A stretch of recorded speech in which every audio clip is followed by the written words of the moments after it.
Pada hari Jumat malam, 29 Agustus 2025, Makassar diguncang tragedi.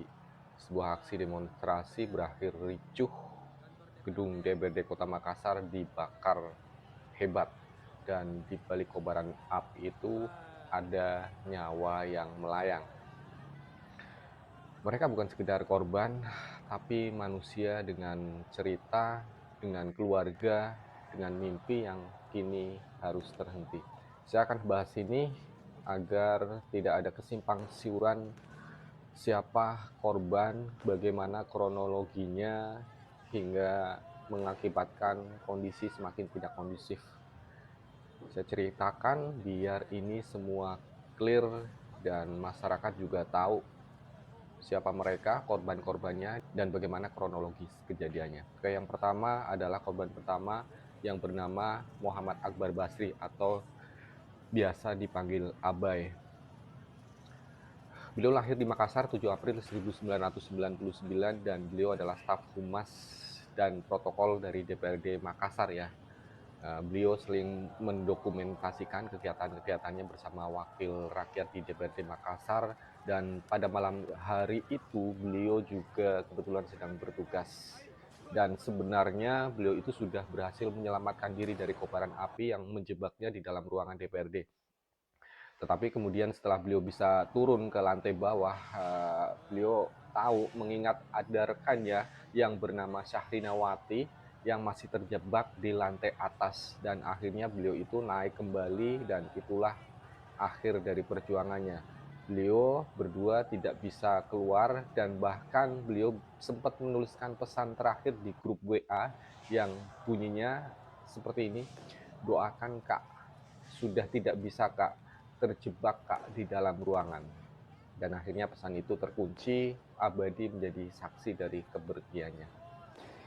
Itu merupakan korban pertama. Korban kedua bernama Syahrinawati yang tadinya mau diselamatkan oleh Abai, tetapi akhirnya mereka berdua terjebak dan meninggal dunia. Jadi Syahrinawati ini adalah merupakan staf pendamping dari anggota DPRD Kota Makassar, yaitu Pak Andri Tendri Uci. Usia dari Syahrinawati sendiri itu baru 26 tahun, dan beliau merupakan putri tunggal dari keluarga sederhana di Bone yang orang tuanya berjuang itu sebagai TKI di luar negeri. Syahrina terjebak di ruang humas DPRD dan waktu itu berusaha diselamatkan oleh AB, tapi justru keduanya tidak bisa keluar, dan akhirnya Syahrina pun meninggal dunia dalam perjalanannya dibawa ke rumah sakit. Kemudian korban ketiga adalah Saiful Akbar. Beliau merupakan PLT Kepala Kesra Kecamatan Ujung Tanah, kelahiran dari Selayar 17 Mei 1982. Dikenal sebagai seorang pegawai pemerintah yang dikenal cukup tanggap, suka menolong, dan rendah hati. Malam itu beliau ikut menjadi korban dalam tragedi itu dengan meninggalkan seorang istri bernama Mustikawati dan 3 orang anak yang kini kehilangan seorang ayah. Nah, korban keempat ini adalah Rusdam Diansyah. Ada beberapa informasi yang berbeda yang menyatakan beliau adalah seorang mahasiswa, tapi ada informasi juga beliau merupakan salah satu ojol, atau mungkin seorang mahasiswa yang bekerja sampingan sebagai ojol, itu pun mungkin bisa terjadi. Dan beliau adalah bagian dari peserta unjuk rasa, tetapi waktu itu beliau diduga sebagai intel aparat ya oleh peserta demonstrasi yang lain, dan akhirnya diamuk massa. Kemudian Rusdam Diansyah sempat dibawa ke rumah sakit, tetapi luka-luka parah di tubuhnya itu membuat nyawanya tidak tertolong. Jadi ini ada 4 nyawa melayang, masing-masing dengan cerita yang memilukan. Mereka bukan sekedar angka, bukan sekedar korban, mereka adalah anak, sahabat, rekan kerja, dan orang tua yang sangat berarti bagi keluarga mereka. Tentunya tragedi ini menjadi pelajaran pahit ya bagi kita semua.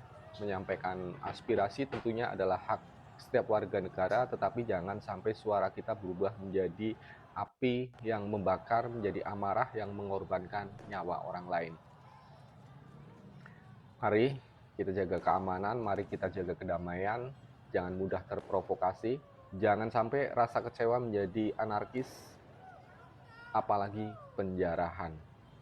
Kita semua ingin perubahan, tetapi perubahan sejati itu lahir dari kedamaian dan persatuan.